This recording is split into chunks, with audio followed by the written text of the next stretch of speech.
우리는 지난 몇 시간에 걸쳐서 누가복음 19장 삭개오의 이야기를 함께 말씀을 나눈 적이 있습니다. 2월 달에 그에게로 오신 예수님, 그리고 6월 달에 나를 부르신 예수님, 8월 달에 인생을 바꾸신 예수님, 오늘 제목은 회복을 주시는 예수님에 대한 이야기입니다.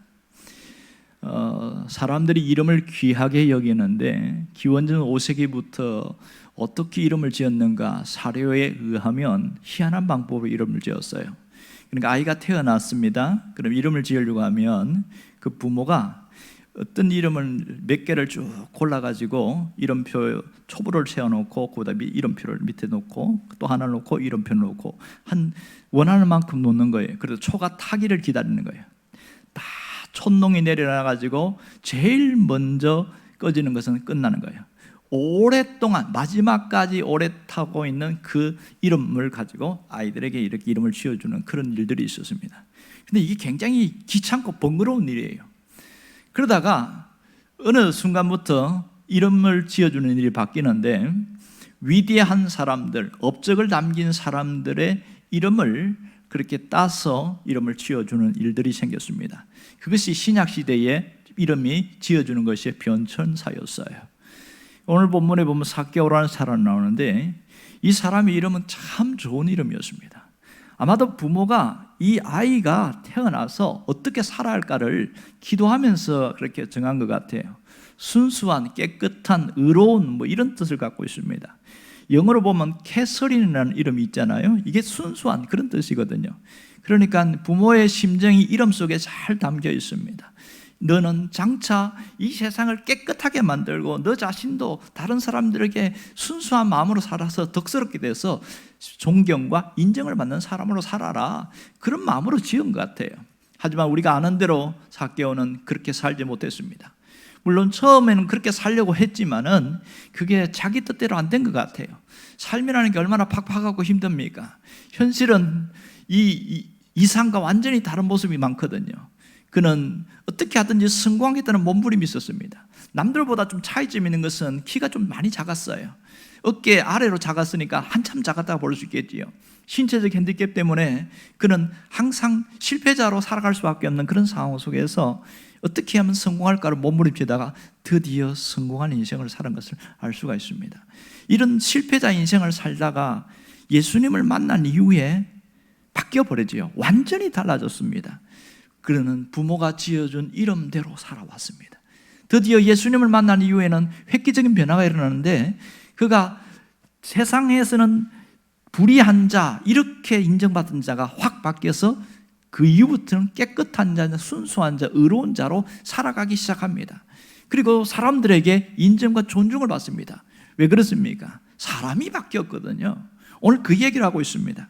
오늘 이 삭개오를 통해서 구원을 받는 사람이 누구인가, 또 어떤 사람을 구원하는가, 그 다음에는 구원받은 사람은 어떻게 살아가는가, 이것을 잘 보여주고 있습니다. 오늘 우리가 주목할 것은 9절과 10절에 나오는 내용입니다. 이 삭개오의 기록이 누가복음에만 나오는데 그것도 상당히 긴 그 절을 가지고 기록하는 거 보면 상당히 이 부분이 의미가 심장하기 때문에 그렇다, 이런 생각이 들기도 합니다. 여기에 9절에 보면 주님의 선언이 나오는데요, 이 구원이 이 집에 이르렀다, 오늘 구원이 이 집에 이르렀다, 그 얘기를 하고 있습니다. 그 다음에는 이도 아브라함의 자손이다, 이 두 가지 선언이 나옵니다. 그러면 이 선언이 왜 필요한가 하는 거예요. 누구를 위한 선언인가, 그런 점입니다. 자, 삭개오를 위한 선언입니까? 아니면 주변 사람들을 위한 선언입니까? 지금 삭개오 집에는 상당히 많은 사람들이 초청되어 있어요. 예수님과 12 제자들, 그리고 또 다른 보이지 않는 사람들도 있습니다. 그리고 삭개오의 집 담장 너머에는 또 그 집에 들어오지 않는 그런 의롭다고 지칭하는 그런 사람들이 있습니다. 밖에서 수군수군 하면서 저 죄인의 집에 랍비가 들어간다는 건 말이 안 된다, 이러면서 비난하는 자들이 있습니다. 종교 지도자들도 있어요. 그러면 이 선언은 공개적으로 하는 것 같은데 도대체 누구를 위한 선언이었냐는 겁니다. 자, 먼저 이것을 살펴보기 전에 오늘 구원에 대한 문제를 봐야 됩니다. 오늘 이 집에 구원이 이르렀다, 이렇게 이야기하는데 여기서 말하는 구원이 뭐냐는 거예요. 흔히 구원이라는 헬라어 단어 소조라는 단어가 있는데 이것은 세 가지 의미로 쓰이고 있습니다. 먼저 육신의 질병에서 묶여 있다가 치유를 받을 때에 구원이라는 단어를 씁니다. 성경에는 내가 구원을 받았다 이런 얘기를 하잖아요. 보통 육신의 치유받을 때 그런 얘기를 많이 해요. 또 하나는 뭐냐면 질병에서 놓이고 그 다음에 죄 사함을 얻을 때에 구원이라는 단어를 씁니다. 마가복음 2장에 보면 지붕 뚫고 중풍병자를 살릴 때에 내 죄 사함을 얻었느니라 이렇게 말하죠. 그때 구원이라는 단어가 나오고요. 세 번째는 우리가 잘 아는 대로 천국 가는 것을 이야기를 하고 있습니다. 영생을 상속받고 하나님의 나라에 임하는 것을 구원이라고 말하고 있어요. 그럼 오늘 이 삭개오에게 구원은 무엇을 이야기합니까? 죄 사함을 이야기하고 영생을 상속받는 걸 말하겠죠. 또 하나 특이한 건 뭐냐면 오늘 이 집에 구원이 임한다 이렇게 말하고 있습니다. 이 구원의 특징인데요. 자, 구원은 개인적인 겁니까? 집단적인 겁니까? 갑자기 대답을 못 하시네요. 구원은 개인적이에요. 한 사람 한 사람이 구원이거든요. 그런데 예수님이 오늘 이 집에 구원이 이르렀다. 그러면 이것은 개인적인 구원이에요? 집단적인 구원이에요? 희한하지요? 삭개오를 두고서 오늘 이 집에 이 사람이 구원을 받았다 그렇게 말하는 게 정상인데 이 집에 구원이 이르렀다. 이건 도대체 뭘 얘기할까요? 그것은 삭개오 개인의 구원과 합하여 그 집에 있는 모든 사람들도 함께 구원이 이루어진 것을 말합니다. 그러니까 1차적인 개인 구원과 함께 가정 전체가 구원을 받는 집단적인 구원의 사건이 여기에 기록됐다. 이걸 얘기하고 있지요. 세 번째는 선언의 내용인데요. 예수님 뭐라고 하냐면 이 사람도 아브라함의 자손이로다 이렇게 말합니다. 자, 여기서 그러면 이 삭개오가 아브라함의 자손이 아니기 때문에 아브라함의 자손이라고 말하는 겁니까? 아니면 그가 아브라함의 자손이었지만 잃어버리고 살았다가 다시 아브라함의 자손인 것을 밝히는 것입니까? 누구에게 이야기하는 거예요? 전자의 후자예요. 첫 번째가 아니고 후자라는 거죠. 이 사람 유대인이니까 아브라함의 자손 맞지만 아브라함의 자손 취급받지 못했습니다. 인정받지 못했어요. 그러면 이것을 왜 공개적으로 얘기할까요? 여러 사람들이 보는 앞에서 이 집의 개인 오늘 구원이 이루었고 이도 아브라함의 자손이다 공개적으로 이야기를 하고 있습니다. 그러면 누구를 위해서 이렇게 공개적으로 말하는 것일까요? 1차적으로는 삭개오겠지요. 하지만 이 삭개오 주변에 있는 모든 사람들, 심지어 담장 너머에서 수군수군하면서 비난하는 그들에게도 포함된 메시지라는 것을 알 수 있습니다. 누구든지 자기의 정체성을 잃어버린 자가 주님을 통해서 아브라함의 자손임을 인정받게 된다. 모두를 위한 선언이요, 이것은 하나님의 백성이라는 위대한 선언인 것을 알 수 있습니다. 이 선포는 얼마나 대단한지 몰라요. 특히 1차적으로 이 삭개오에게는 언제나 죄의식에 짓눌려 살았어요. 그는 유대인이지만 유대인으로서 살지 못하다 보니까 무슨 취급을 받았습니까? 죄인 취급을 받았어요. 당시에 이 삭개오는 세리라는 직책 때문에, 직업 때문에 죄인, 창녀, 이방인, 동급 취급을 받았단 말이에요. 그러니까 그런 사람들은 사람으로 인정하지 않았어요. 유대인들의 독단적인 편견이죠. 사람으로 인정하지 않고 짐승처럼 이야기했습니다. 그들은 이방인에 대해서 지옥의 불쏘시개다. 왜 이방인들이 존재하냐? 지옥의 불이 활활 타려면 불쏘시개가 필요하기 때문에 만들었다. 이따위 생각을 하고 있었으니 얼마나 힘들었을까요? 자신이 유대인이지만은 늘 죄에 짓눌려 살고 죄책감에 그렇게 살면서 더 애를 쓰고 노력했지만은 그 속에 굉장히 힘들었던데 예수님의 이 선언 때문에 완전한 자유를 얻게 됩니다. 놀랍지 않습니까? 이 사람도 아브라함의 자손이다.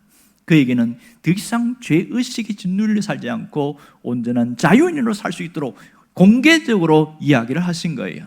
또 하나는 혈통적으로만 아브라함의 자손이 아니라 이 아브라함의 후에 믿음으로 살았던 사람, 영적인 후손들도 아브라함의 자손이라는 것을 여기서 주님이 말씀하고 계십니다. 당시 유대인들만 아브라함의 자손은 무슨 뜻이에요?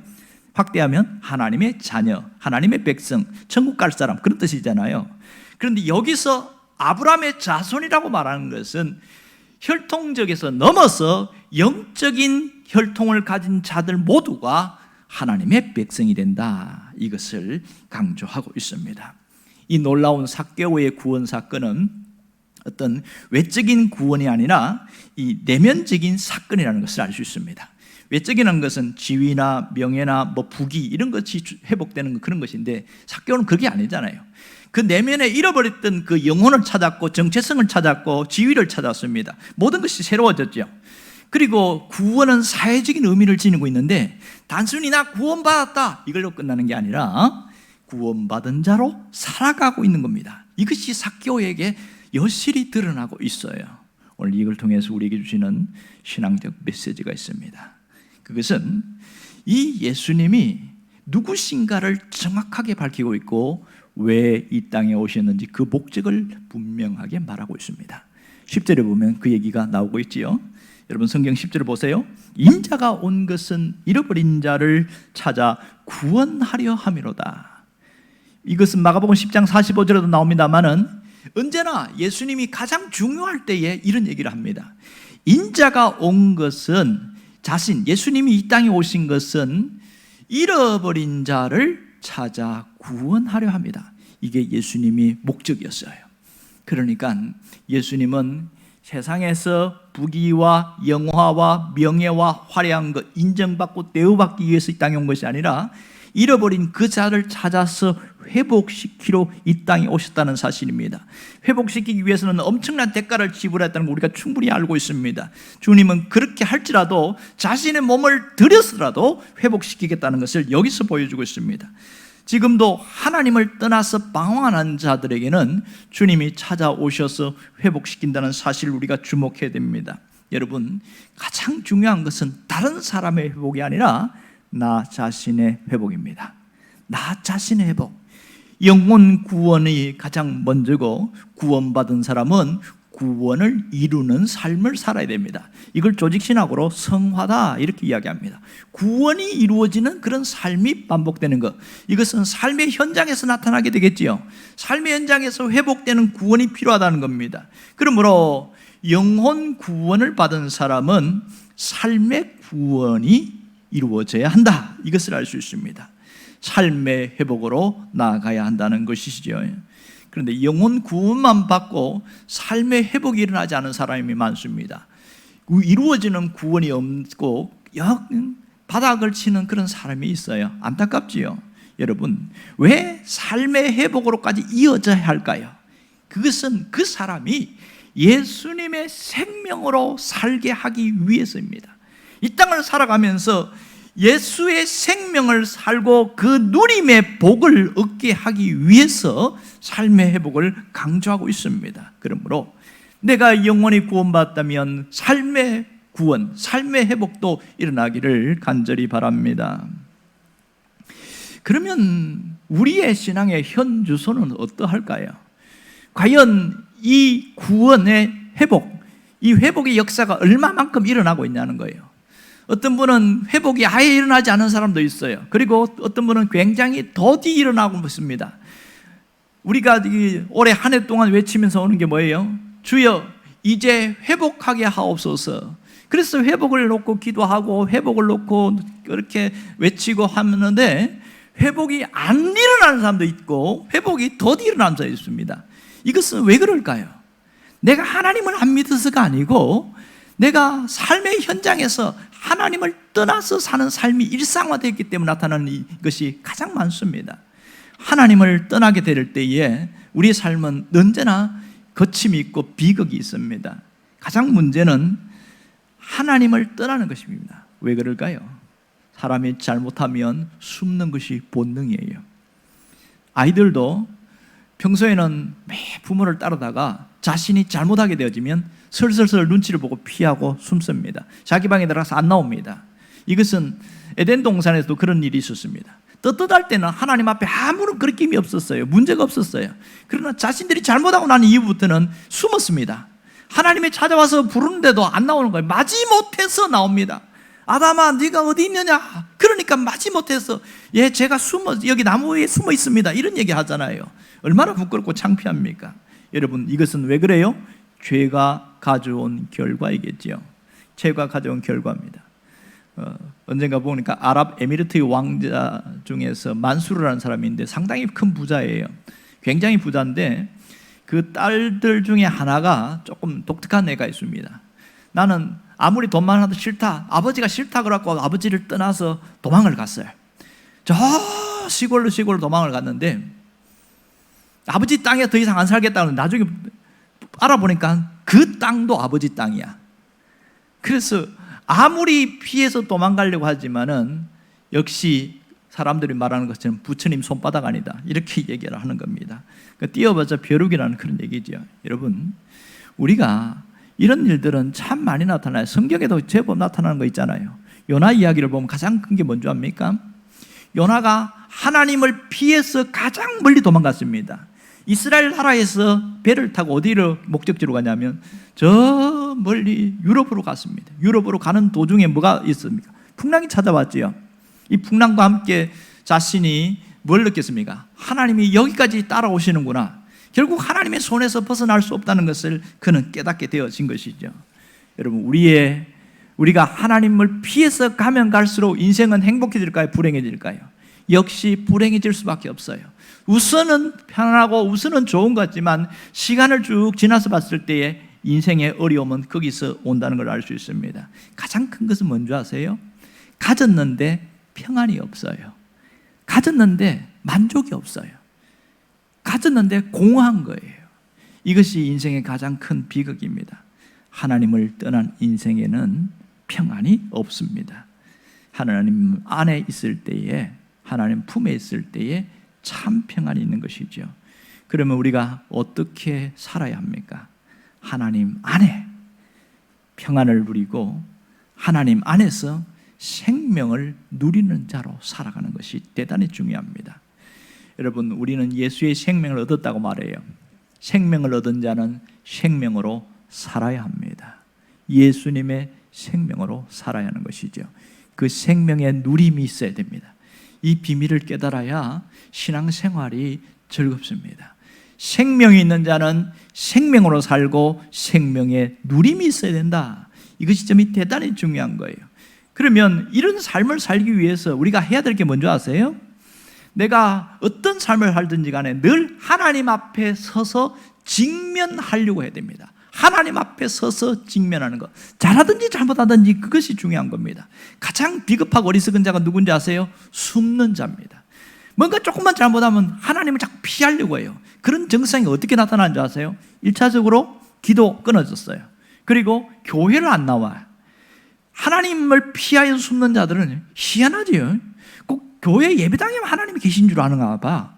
교회를 안 나오는 그런 현상들이 생겨요. 세상에서는 모두가, 이 세상은 감추어진 것을 덜추내는 것이 이 사회의 현상입니다. 하지만 하나님은 우리를 감춘 것을 덜추내기 위해서 우리를 따라오시는 게 아니에요. 뭐 하기 위해서 오십니까? 너희가 숨있고 감추는 그것을 통해서 다시 회복시키는 것이 목적입니다. 이걸 모르니까 하나님을 두렵고 무서운 분으로 알고 그렇게 살아가는 겁니다. 하나님이 어떤 분인지를 알고 하나님 앞에 서서 직면하는 자는 그 은혜를 누리는 자가 됩니다. 여러분 생각해 보세요. 하나님이 에덴 동산에서 아담을 찾아왔을 때에 심판하려고 찾아왔습니까? 회복시키려고 찾아왔습니까? 두 번째지요. 아담아 네가 어디 있느냐? 하나님이 몰라서 묻는 게 아니에요. 너 지금 왜 그 모양이냐 이러는 거예요. 이것이 야단치는 사람으로 들릴 수도 있고, 어떤 사람은 하나님이 아직도 나를 사랑하는구나, 나를 버리지 않았구나, 이렇게 은혜로 들리는 사람이 있습니다. 여러분은 어떻게 들리세요? 하나님이 여러분에게 와서 아무개야 너 어디 있냐 이렇게 물을 때에 무섭고 두렵게 느껴집니까? 아니면 하나님이 나를 버리지 않았구나 이렇게 느껴집니까? 여러분, 후자가 되기를 바랍니다. 하나님이 나를 찾아오시는 것은 회복시키는 것이 목적이에요. 그래서 어떤 분이 이렇게 표현하더라고요. 하나님은 추적자이시다. 추적자. 영국의 유명한 시인인 프랜시스 톰프슨이 그런 얘기를 했습니다. 이 사람은 하나님을 하늘의 사냥개 이렇게 표현했어요. 시에서 그렇게 표현했는데 자기가 하나님이 있다는 것은 아는데 하나님을 믿고 섬기는 게 싫은 거예요. 그래서 수십 년 동안 하나님을 피해서 이리저리 도망 다녔어요. 정말 하나님이 계실 것 같으면 다 피해서 갔는데 그러다가 인생의 실패자가 되어버렸습니다. 뭘 해도 안 되는 거예요. 마지막에 실패하는 현장에서 뭘 느꼈냐면 내가 아무리 가도 하나님을 피할 수가 없구나 하고 손을 놔버렸어요. 그리고 나서 두 손 들고 하나님 앞에 갑니다.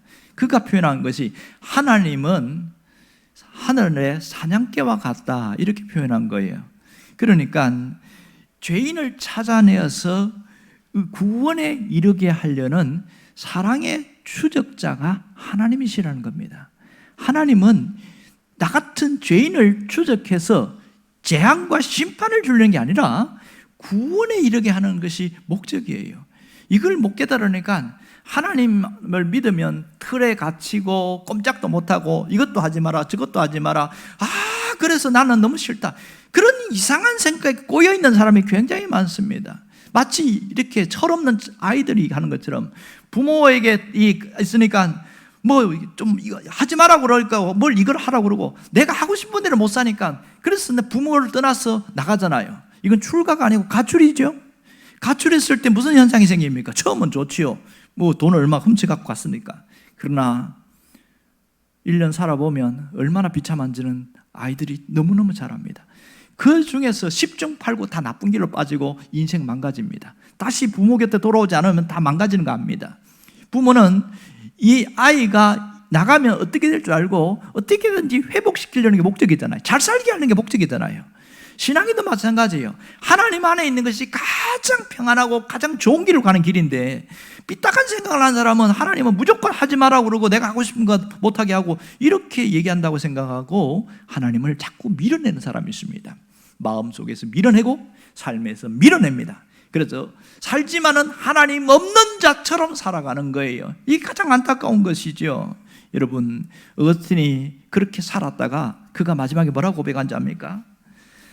내가 하나님 품 안에 없을 때에는 참된 안식이 없었나이다. 뭘 해도 마음이 안식이 없다는 거예요. 불안함이 계속 내 마음속에 있다는 것을 이야기를 하고 있습니다. 여러분, 오늘 우리가 하나님의 그 사랑의 추적자로 내게 다가오시는 하나님을 안다면 뭘 깨달아야 되냐면 하나님은 나를 구원하시기 위해서 모든 것을 다 예비하셨고 이루어 놓았다는 것을 받아들일 수 있어야 됩니다. 예수님이 십자가에서 마지막 하신 말씀이 뭐예요? 테텔레스타이, 다 이루었다. 다 이루었다. 이것이 예수님의 마지막 말씀이었습니다. 뭘 다 이루었어요? 우리를 구원하기 위해서 모든 죄값을 다 치렀다, 이런 뜻이 되잖아요. 여러분, 다 이루었다는 그 마지막은 내 죄를 다 청산했다, 다 지불했다, 죄값이 없어졌다, 그 뜻이잖아요. 이 다 이루었다는 그 메시지를 내가 받아들이고 그 앞에서 무릎을 꿇을 수 있어야 됩니다. 그럴 때 우리 인생은 새로워질 수 있는 거예요. 생명을 얻은 자는 나를 위해서 다 이루신 그 주님 앞에 무릎을 꿇을 수 있어야 됩니다. 예수 믿기 전에도 무릎 꿇고 다 이뤘다는 주님 앞에서 아멘을 받아들였다면 예수 믿은 이후에도 다 이루었다는 그 주님의 메시지 앞에 무릎을 꿇을 수 있어야 됩니다. 그래야만 우리가 진정한 자유를 누리게 되어집니다. 여러분, 십자가의 구원은 예수 믿기 전에 예수 믿게 하기 위해서만 한 것으로 끝나는 게 아니에요. 그것은 나를 위한 회복의 메시지요, 나를 살리기 위한 놀라운 은혜의 메시지임을 잊지 않아야 됩니다. 십자가 어떤 사람들 굉장히 싫어하는 사람이 있어요. 그 왜 십자가를 자꾸 싫어하세요? 아니, 자꾸 목사님이 십자가 이야기하는데 그 십자가를 이야기하면서 자꾸 죄인 하니까 그 소리가 듣기 싫다고 그러는 거예요. 십자가 이야기하면서 죄인을 거 자꾸 얘기하니까 내가 그렇게 큰 죄를 지은 것도 아닌 것 같은데 나 같으면 좀 그래도 깨끗하고 의롭게 살았는데 자꾸 나를 보고 죄인 취급하니까 그게 듣기 싫다는 거예요. 여러분, 십자가에서는 분명한 것은 죄를 덜 주원해서 죄인인 것을 인정하는 거 맞습니다. 하지만 그 십자가는 그 죄를 사하고 회복시키는 메시지는 이중적인 메시지가 있던 거 아세요? 이걸 모르면 하나만 보니까 자꾸 엉뚱한 소리 하는 거죠. 십자가를 통과해야 신앙이 회복되어집니다. 기독교 신앙의 핵심은 어디에 있습니까? 예수 십자가에 있습니다. 그 십자가를 통과한 사람만이 자유함을 누릴 수 있는 거예요. 그럼 십자가를 통과한다는 게 무슨 말입니까? 내가 예수님과 함께 십자가에 같이 못 박겠다는 것을 받아들이는 거예요. 아멘하고 믿는 거죠. 그것이 통과한다는 겁니다. 예수님은 돌아가신 게 아니라 나도 죽었다는 거예요. 어디에 나옵니까? 로마서 6장에 나오지 않습니까? 나도 함께 죽은 것을 받아들이는 것이 대단히 중요한 거예요. 그때부터 내 마음에 뭐가 생겨요? 자유함이 생기는 것이죠. 용서의 주님을 믿을 수 있기를 바랍니다. 여러분, 십자가에 통과하는 것이 왜 중요하냐면 과거의 삶의 용서가 거기 있습니다. 또한 현재의 삶을 새롭게 하심이 거기 있습니다. 뿐만 아니라 미래의 삶이 보장되어지기 때문에 그렇습니다. 오늘 주님은 지금도 우리를 사랑하십니다. 우리를 찾기 위해서 다가오시는 분인 것을 잊지 않아야 됩니다. 하나님은 여전히 잃어버린 자를 찾으러 오십니다. 어떤 자를 찾아오십니까? 누구를 다시 찾으시냐고요? 하나님 앞에 나오는 자를 찾는 거죠. 이런 사람은 자신이 죄인인 것을 인정해요. 내가 철저하게 죄인으로 살아왔고 죄인일 수밖에 없다는 걸 인정합니다. 뿐만 아니라 동시에 주님을 통해서 의롭게 되는 것도 받아들이는 거예요. 여러분, 예수님을 통해서 내가 의롭게 되는 것을 믿습니까? 그 확신이 분명해야 됩니다. 이 의롭게 됨을 믿는 사람은 마음에 놓치지 않아야 하나가 있는데, 그것은 예수님이 나의 주인 되심을 고백하고 내 신앙으로 고백하고 순종하며 사는 겁니다. 이것이 바른 신앙생활이고 온전한 자입니다. 오늘 10절에 유명한 말씀하잖아요. 인자가 온 것은 잃어버린 자를 찾아 구원하려 함이로다. 오늘 이 삭개와 같은 구원이 있기를 원합니다. 삭개와 같은 영접이 있기를 원해요. 그는 예수님을 통해서 이 엄청난 선언을 받은 이후에 어떻게 살았어요? 그가 사람들 앞에서 하는 결심이 대단하잖아요. 우리가 말하면 수십억의 부자인데 그가 자신의 재산 절반을 기부금을 재단을 만들어서 장학재단을 만들어서 이렇게 내놓겠다고 얘기하잖아요. 그리고 다른 사람에게 속여서 빼앗은 것이 있으면 4배를 갚겠다는 거 지난번에도 얘기를 드렸습니다. 이거는 있을 수 없는, 상상할 수 없는 거예요. 그러면 여러분 여기서 뭘 봐야 됩니까? 삭개오가 눈이 바뀌었다는 걸 봐야 돼요. 그의 가치관이 달라진 것을 봐야 돼요. 이전에는 돈이 가장 소중했고 돈을 위해서 따라갔다가 예수님을 만난 이후에 그분이 소중함을 알고 말씀을 따라가는 삶을 사는 거예요. 이게 변화예요. 예수 믿은 사람에게 놀라운 변화는 여기 있습니다. 세상의 욕망을 위해서 살아가던 자가 이제는 그리스도를 위하여 살아가는 자로 완전히 달라지는 것. 내가 사나 죽으나 주님의 것이라고 고백하며 살아가는 것. 이것이 진정한 신앙인이지요. 구원받은 자는 이런 고백이 있어야 되고 이런 삶을 향하여 내 마음과 내 모든 인생의 발걸음이 초점이 맞추어져야 됩니다. 그것이 얼마나 행복한 삶인지는 가는 자만이 알 수 있는 것이죠. 이것은 복음이 주는 능력입니다. 이런 자에게는 마음의 두려움이나 불안이나 공허함이 있을 수가 없는 거예요. 왜냐하면 그리스도가 그 안에 계시고 그리스도와 함께 살고 그리스도와 동행하니까 너무너무 자유한 거예요. 진리가 너희를 자유케 하는 것을 몸속 경험하고 살아가는 거예요.